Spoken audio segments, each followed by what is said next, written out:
Estamos de volta com o Tribuna Independente às 9 horas e 15 minutos e nesse momento a gente vai falar com ela, que a gente conversa todas as quintas-feiras sobre relacionamentos, a dificuldade que a gente tem no relacionamento a dois, as dificuldades e as superações.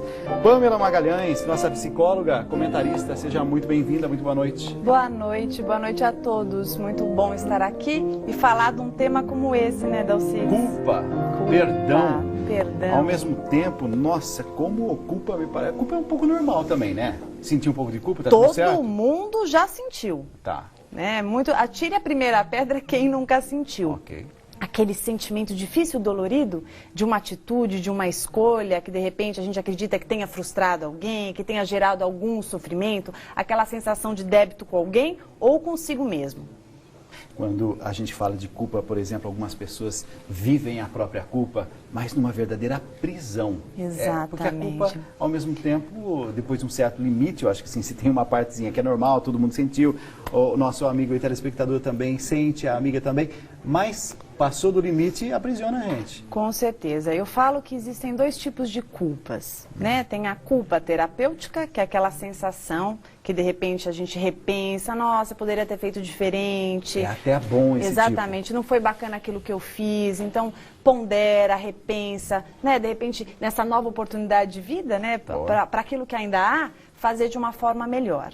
E tem aquela culpa patológica, que é aquele sentimento que a gente fica preso, doído, remoendo, muitas vezes jogando no outro o que é nosso, ou então vivendo uma autopunição, né? Não se permitindo a felicidade, porque acredita que deve ser punido, porque não fez correto, porque tomou uma atitude que lesou alguém ou a si mesmo.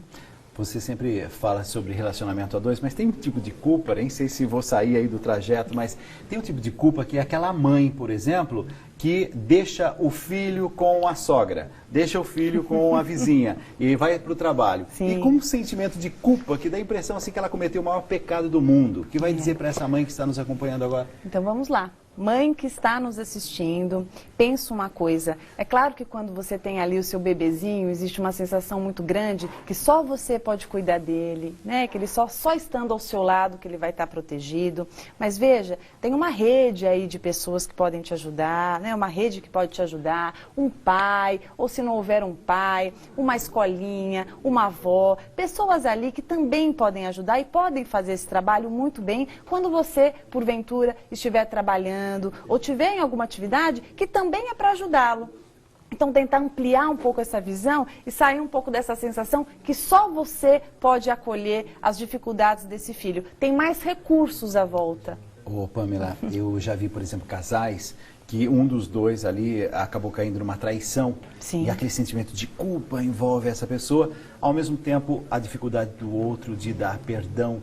Culpa, perdão, me parecem duas dimensões de, assim, coisas conflituosas. Isso, né? Dolorido. Olha, a situação que o Dalcides está trazendo, acho que muita gente que assiste viveu já, né? De repente de viver uma traição em algum momento da vida e depois que o tempo passa, se corrói e fica ali se autoflagelando, né? Meu Deus, olha o que eu fiz, eu não mereço ser feliz. E o principal é que você consiga se perdoar, e se perdoar é repensar. Lembrar também que é muito fácil a gente julgar, Dalcides, depois que já passou, né? Porque naquele momento a gente agiu da forma que a gente conseguiu agir, numa imaturidade. É muito complicado depois, às vezes eu escuto um paciente me contando, ele lá com seus 40 anos, me contando de algo, de uma falha grande, grave até, com seus 20 anos, 20 e poucos.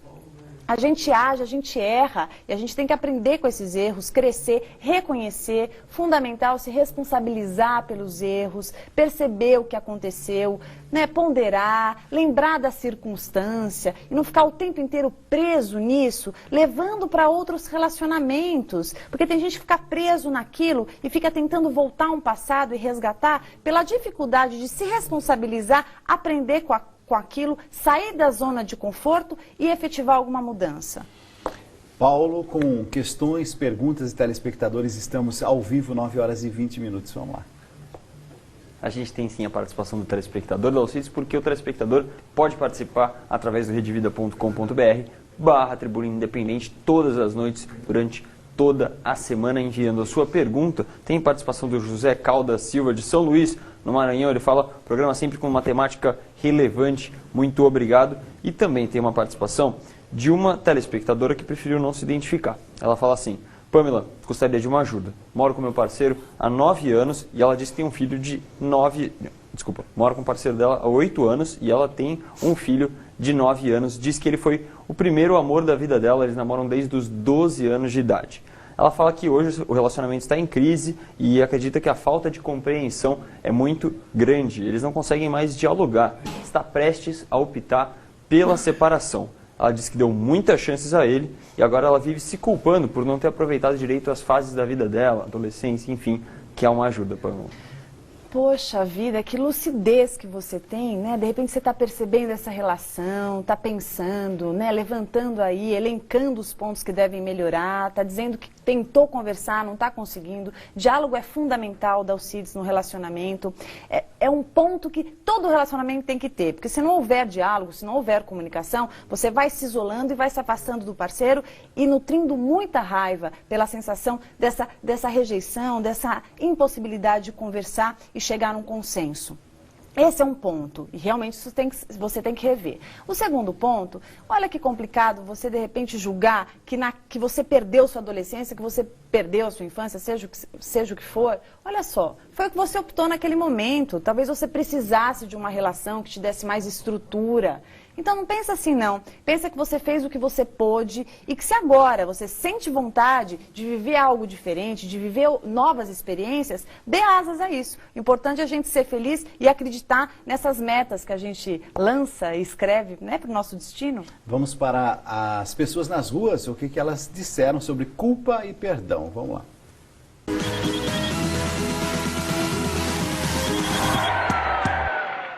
Em algum momento você já sentiu culpa? Creio que não. Lembrando assim, culpa. Várias situações, né? O ser humano erra muitas vezes, né? Várias vezes. Em quais situações? Situações familiares, na empresa. Eu traí a confiança e me senti extremamente culpada. Aquele pezinho na consciência. Porra, acho que fica pelo resto da vida, né, cara? Deixa eu ver, faltar no trabalho, essas coisas. Cabular uma aula, antigamente, né? Que eu falei com uma pessoa e não era aquilo para falar, né? De já fazer algo errado e falar que não fui eu. E depois ter assim de aquele arrependimento e falar, ixi, eu menti, eu sou culpado, mas vou botar a culpa no outro. Eu sei que eu peco, erro sempre, mas quando eu consigo falar com Deus, eu fico melhor. E fala pra mim uma coisa, como é que a gente lida com esse sentimento de culpa? Bem, você quando se arrepende de algo que você não fez bem, que você magoou alguém, você tem que se perdoar antes de tudo e depois procurar aquela situação onde você culpou um inocente, vamos dizer assim, e pedir desculpa. Estava reparando, né? Bonito as pessoas terem a coragem na frente de uma câmera de televisão dizer assim, eu pisei na bola, hein? Eu traí lá e tal, mas fala com sentimento, né? Isso, eu digo que a culpa é um sinal de que há uma consciência. Legal. Né? Ela é mediadora, né, da nossa consciência. Agora, escuta, você que está assistindo, se você tem uma sensação que de repente alguma atitude sua não foi legal, que poderia ter sido diferente, não fica segurando isso, oprimindo dentro de você, porque isso pode causar N patologias, tanto físicas quanto psicológicas. Você pode desenvolver uma depressão, uma ansiedade, você vai prejudicar a si, vai prejudicar aos seus familiares, as pessoas que você ama, porque isso acaba influenciando muito no comportamento. A pessoa tende a ficar mais negativa, ou então ficar com aquele discurso de vítima o tempo inteiro, né? Ou então culpando o outro. Presta bastante atenção nisso, porque se você se libertar, se perdoando, você falou tanto do perdão, se perdoando, a vida pode ser muito mais leve e você vai amadurecer muito mais. Essa é a Pamela Magalhães, nossa comentarista, psicóloga. Obrigado por ter vindo. Obrigada. Contatos que as pessoas podem te escrever. Claro. E cada quinta-feira nós vamos trazer a pergunta da noite. Isso mesmo. Então, para quem está assistindo, meu site é www.pamelamagalhães.com.br. Como a gente está respondendo sempre uma perguntinha aqui, você entra no meu site, manda uma perguntinha para a gente, ou então no site da Rede Vida, para que a gente consiga respondê-la aqui. Obrigado. Obrigada.